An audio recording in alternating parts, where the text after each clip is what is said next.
कहानी की शुरुआत में हम जैक नाम के एक आदमी को देखते हैं जो अभी अभी सोकर उठा है। वो उठते ही अपना रेडियो ऑन करता है लेकिन उसमें कुछ नहीं आ रहा होता। जैक को लगता है कि शायद रेडियो खराब हो चुका है। आगे वो अपने कुछ दोस्तों को फोन करने की कोशिश करता है लेकिन उसका फोन भी नहीं चल रहा था। जिसके बाद वो तैयार होकर अपने ऑफिस के लिए निकल जाता है। रास्ते में वो अपनी कार में पेट्रोल डलवाने के लिए एक पेट्रोल पंप पर रुकता है लेकिन दुकान के अंदर जाकर वो देखता है कि कैश काउंटर पर कोई नहीं था। वो किसी को इधर उधर ढूंढने लगता है पर तभी उसे किचन में से धुआं आता हुआ दिखाई देता है। जैक अंदर जाता है तो वो देखता है कि वहाँ पर कोई पानी उबालने के लिए रखकर पता नहीं कहाँ चला गया है। वहीं पास में ही एक टॉयलेट का दरवाजा अंदर से बंद था तो जैक को लगता है कि अंदर कोई तो जरूर होगा, लेकिन जब वो उसके अंदर देखता है तो वो भी खाली होता है। फिर जैक उस जगह से थोड़ा आगे जाता है और देखता है कि पिछली वाली सड़क ही नहीं बल्कि इस सड़क पर भी कोई नहीं है। अब जैक को थोड़ा अजीब लगने लगता है लेकिन फिर वो सोचता है कि चलो ऑफिस जाकर देखते हैं, वहाँ पर कोई ना कोई तो मुझे मिल ही जाएगा। फिर थोड़ा आगे जाने पर उसे घर में कुछ मूवमेंट होती हुई दिखाई देती है तो जैक तुरंत अपनी कार रोककर उस घर में चला जाता है।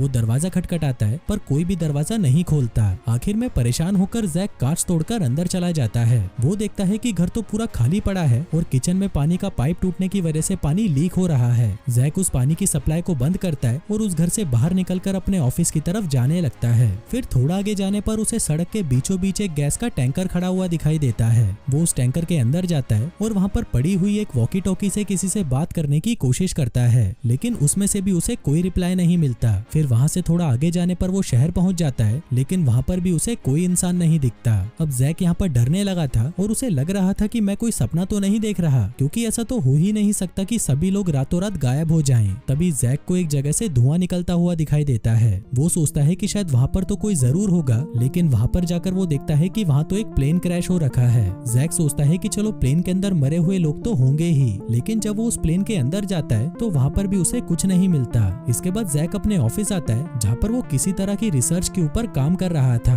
वहाँ आकर वो देखता है कि उसकी सभी मशीनें तो सही चल रही थी। जैक वहाँ पर किसी को कॉल करने की कोशिश करता है लेकिन दूसरी तरफ से कोई भी उसका कॉल नहीं उठाता। तभी जैक के मॉनिटर पर एक मैसेज आता है जिसमें लिखा था कि ऑपरेशन फ्लैशलाइट पूरा हो चुका है। जैक जल्दी से उठता है और पूरे ऑफिस में अपने साथियों को ढूंढने लगता है लेकिन पूरे ऑफिस में उसके अलावा कोई नहीं होता। तभी वो कंट्रोल रूम में जाता है और देखता है कि उसका बॉस तो वहीं पर बैठा है। अब जैक जैसे ही उसके कंधे पर हाथ रखता है वो देखता है कि उसका बॉस तो मर चुका है। अब ये देखकर जैक डर जाता है और भागकर वहाँ से बाहर आ जाता है। वो जल्दी से उस ऑफिस से निकलने की कोशिश करता है पर तभी वो देखता है कि ऑफिस के सारे दरवाजे अपने आप लॉक हो चुके हैं। तभी जैक अपने कैबिन में आता है और रिकॉर्डर उठाकर कहता है कि आज जुलाई 5 है और हमारा ऑपरेशन फ्लैशलाइट फेल हो चुका है, जिसकी वजह से दुनिया के सभी लोग गायब हो चुके हैं। सिर्फ मैं ही हूँ जो यहाँ पर अकेला बचा हूँ। जिसके बाद वो उस रिकॉर्डिंग को टेबल पर रखता है और वहाँ पर एक बॉम्ब ब्लास्ट करके उस ऑफिस का दरवाजा तोड़ देता है। इसके बाद वो एक रेडियो स्टेशन में जाता है और कुछ ब्रॉडकास्ट करने लगता है। वो अपना नाम और अपना पता बताता है और कहता है कि अगर कोई भी जिंदा हो तो मुझे आकर मेरे एड्रेस पर मिलना। इसके बाद वो पूरे शहर की दीवारों पर अपना नंबर और एड्रेस लिख देता है। जिसके बाद वो एक पुलिस कार को लेकर गली गली अनाउंसमेंट करता है कि अगर कोई भी जिंदा है तो प्लीज आकर मुझे कांटेक्ट करे। और इसी तरह ये सब करते हुए कई दिन बीत जाते हैं लेकिन एक भी इंसान जैक को कांटेक्ट नहीं करता।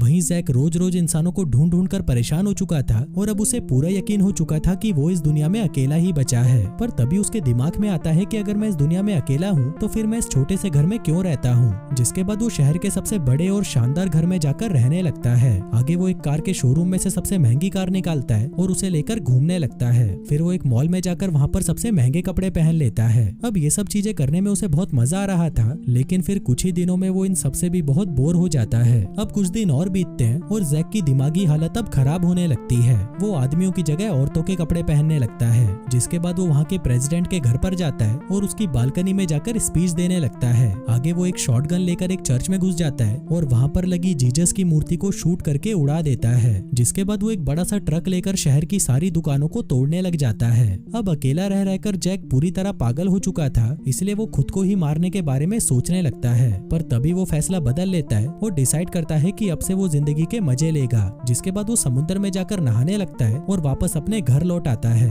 जैसे कि वो अपनी जिंदगी एक नए सिरे से शुरू करने वाला हो। फिर एक दिन जब वो अपने घर पर आता है तो वहाँ पर उसे कुछ आवाजें सुनाई देती हैं। वो देखता है कि वहाँ पर एक लड़की थी जो उसके ऊपर गन पॉइंट करी हुई थी। अब उस लड़की को देखकर जैक बहुत खुश होता है और उसे गले लगा लेता है क्योंकि इतने दिनों बाद उसने कोई इंसान देखा था। वहीं वो लड़की भी जैक को देखकर बहुत खुश होती है। आगे वो लड़की उसे अपना नाम जैनी बताती है। वो कहती है कि एक सुबह जब मैं सोकर उठी तो सभी लोग गायब हो चुके थे मैं अकेली ही पूरे शहर में घूम रही थी, पर तभी मैंने दीवारों पर आपका एड्रेस देखा तो मैं यहाँ पर आ गई। अब बातें करते करते जेनी सो जाती है और वहीं जैक भी पास में ही बैठा उसे देखता रहता है, जिसके थोड़ी देर बाद वो भी सो जाता है। अगली सुबह वो दोनों शहर की तरफ जाते हैं क्योंकि उनको लग रहा था कि अगर हम दोनों जिंदा हैं तो कोई और भी जिंदा हो सकता है, लेकिन काफी ढूंढने के बाद भी उन्हें वहाँ पर कोई इंसान नहीं दिखता।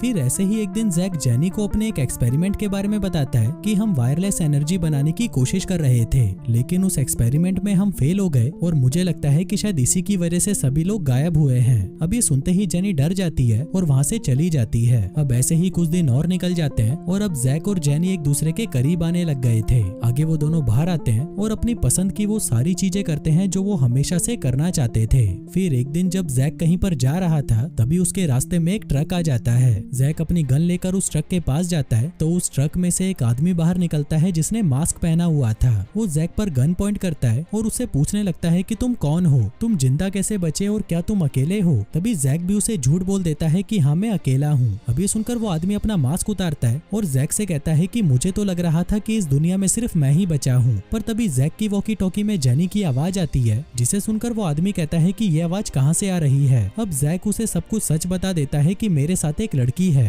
अब ये सुनते ही वो आदमी कहता है कि मुझे भी अपने साथ ले चलो। आगे घर पहुंचने पर वो दोनों जेनी को देखते हैं जो कि एक बहुत ही सुंदर ड्रेस पहनकर वहाँ पर खड़ी थी। तभी वो आदमी उन दोनों के पास आकर उन्हें गले लगा लेता है और कहता है कि अच्छा है अब मैं अकेला नहीं हूँ। जिसके बाद वो उन्हें अपना नाम हैप्पी बताता है। अब वो तीनों एक साथ बहुत खुश रहते हैं और साथ में घूमते फिरते रहते हैं। फिर एक दिन वो तीनों एक जंगल में कैंपिंग करने जाते हैं। तभी हैप्पी उन्हें बताता है कि एक बार मेरे और मेरे दोस्त के बीच में लड़ाई हो गई थी और उसने मुझे इतना मारा था कि मुझे लगा मैं मर चुका हूँ, पर जब मुझे होश आया तो मेरे आसपास कोई नहीं था और तब मुझे पता चला कि मैं इस दुनिया में अकेला बचा हूँ। तभी जेनी कहती है कि उस दिन मैं बाथरूम में हेयर ड्रायर यूज कर रही थी, तभी मुझे जोर का एक झटका लगा और मुझे लगा कि मैं मर गई, लेकिन जब मुझे होश आया तो सारे इंसान गायब हो चुके थे। तभी जैक कहता है कि मैंने भी उस रात ऑफिस में हुई एक लड़ाई से परेशान होकर नींद की गोलियां खा ली थी, लेकिन फिर सुबह उठते ही मैं इस दुनिया में अकेला ही बचा था। फिर उसी रात जब ये सभी सो रहे थे तभी जेनी को बाहर किसी के गाने की आवाज आती है। फिर जेनी जब बाहर जाती है तो वो हैप्पी को वहाँ पर देखती है जो एक कब्र पर खड़ा होकर गाना गा रहा था।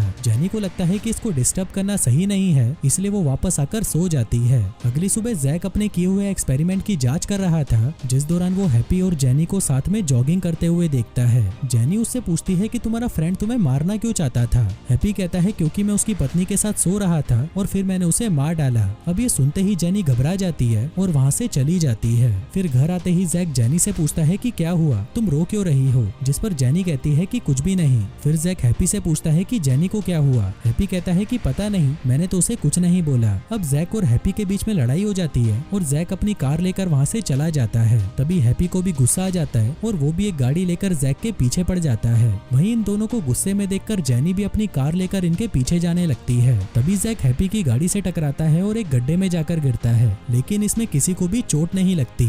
इसके बाद ये दोनों फिर से लड़ने लग जाते हैं, पर तभी जेनी उन दोनों पर गन पॉइंट कर देती है और कहती है कि आपस में लड़ना बंद करो। अब वो दोनों ही उसकी बात मान जाते हैं और जेनी के साथ वापस घर जाने लगते हैं। तभी रास्ते में जैक उनसे कहता है कि जिस घटना के बाद सभी लोग गायब हुए थे वो वापस होने वाली है और इसमें अब हम तीनों भी गायब हो सकते हैं। अब ये सुनते ही वो दोनों डर जाते हैं। इसके बाद वो तीनों जैक के ऑफिस जाते हैं, जहाँ पर जैक देखता है कि कल सुबह 6 बजे वो घटना वापस होगी। अब इन तीनों को कैसे भी करके इसे रोकना था, पर तभी एक लाल रंग की रोशनी आती है और इन तीनों को अजीब अजीब चीजें दिखाई देने लगती हैं। हैप्पी को लगता है कि दुनिया उल्टी हो गई है और वो उल्टा चलने लगता है, लेकिन फिर कुछ ही मिनटों में सब कुछ नॉर्मल हो जाता है। तभी हैप्पी और जेनी एक दूसरे को गले लगा लेते हैं, जो देखकर जैक को जलन होने लगती है। आगे जैक अपना रिकॉर्डर ऑन करता है और उसमें कहता है कि आज जो कुछ भी हुआ वो सिर्फ इस घटना का छोटा सा हिस्सा था, असली घटना तो कल होने वाली है और उसका मेन रीजन है मेरे ऑफिस से निकलता हुआ रेडिएशन। अगर हम मेरे ऑफिस को ही खत्म कर दें तो सब कुछ वापस नॉर्मल हो जाएगा। इसके बाद वो तीनों एक गोडाउन में जाते हैं, जहाँ पर ट्रक भरकर बारूद पड़ा हुआ था और इतना बारूद काफी था जैक के ऑफिस को बर्बाद करने के लिए। आगे हैप्पी उस ट्रक को लोड करके ऑफिस की तरफ निकल पड़ता है और वहीं जैक और जेनी भी उसके आगे चल रहे थे। इसी दौरान जैक जेनी से कहता है कि हम दोनों पहले कितने क्लोज थे, लेकिन हैप्पी के आने के बाद तुम मुझसे दूर जा चुकी हो, इसलिए अब तुम सच बताओ कि तुम मुझे पसंद करती हो या हैप्पी को। जेनी कहती है कि मुझे तुम दोनों ही पसंद हो, लेकिन हैप्पी को लेकर मेरे अंदर हमदर्दी है। मैं उसको जैसा समझ रही थी वो वैसा इंसान नहीं है, बल्कि वो तो बहुत ही अच्छा है। जिसके बाद वो जैक की कार से निकलकर हैप्पी के ट्रक में जाकर बैठ जाती है। अब ये देखकर जैक को गुस्सा आने लगता है, लेकिन वो बेचारा कुछ कर नहीं सकता था। पर तभी जैक जैक देखता है कि उसके रेडियो में अलार्म बज रहा है, जिसका मतलब था कि उसके लैब में रेडिएशन लेवल बहुत ज्यादा बढ़ चुका है और अगर ये लोग ट्रक को ऑफिस के पास भी लेकर गए तो ट्रक में पड़ा हुआ बारूद ब्लास्ट हो जाएगा और हैप्पी और जेनी वहीं पर खत्म हो जाएंगे। अब जैक जल्दी से ये बात हैप्पी को बताने की कोशिश करता है, लेकिन वहीं हैप्पी को लगता है कि शायद जैक को उससे जलन हो रही है, इसलिए वो अपना रेडियो ही ऑफ कर देता है। तभी जैक उसके ट्रक के आगे अपनी गाड़ी लाकर खड़ी कर देता है और उन दोनों से कहता है कि तुम लोग पागल हो गए हो क्या? अभी मेरे ऑफिस में रेडिएशन लेवल बहुत ज्यादा है और अगर वहाँ पर हम ट्रक लेकर गए तो तुम दोनों भी मर जाओगे। इसके बाद वो दोनों ऑफिस के दूर एक टावर पर जाते हैं, जहाँ पर जैक कहता है कि मुझे शहर जाकर कुछ सामान लाना होगा, जिससे हम इस ट्रक को बिना किसी ड्राइवर के ऑफिस के पास पहुंचा दें। जो कहकर वो उन दोनों को वहीं छोड़ देता है और खुद कार लेकर शहर की तरफ चला जाता है। उधर हैप्पी और जेनी से अब कंट्रोल नहीं हो रहा था, इसलिए वो दोनों वहीं पर इंटीमेट हो जाते हैं। फिर थोड़ी देर बाद जब वो दोनों बाहर देखते हैं तो वहाँ पर जैक होता है, जो खुद ही उस ट्रक को ऑफिस के पास ले जा रहा था। दरअसल जैक इस सब का जिम्मेदार खुद को मानता है और उसको लगता है कि उसी की वजह से सभी लोग मारे गए, इसलिए वो अपनी जान देकर हैप्पी और जेनी को बचाना चाहता था। इसके बाद वो उस ट्रक को सीधा अपने ऑफिस में घुसा देता है और तभी वहाँ पर एक जोर का ब्लास्ट होता है, पर तभी उनको वो लाल लाइट फिर से दिखाई देती है और हम जैक को देखते हैं जो वहाँ से कहीं और आ चुका है। वो देखता है कि वो एक बीच पर है और उसके आसपास कोई भी नहीं है। और दोस्तों, इसी के साथ ही ये कहानी यहीं खत्म हो जाती है।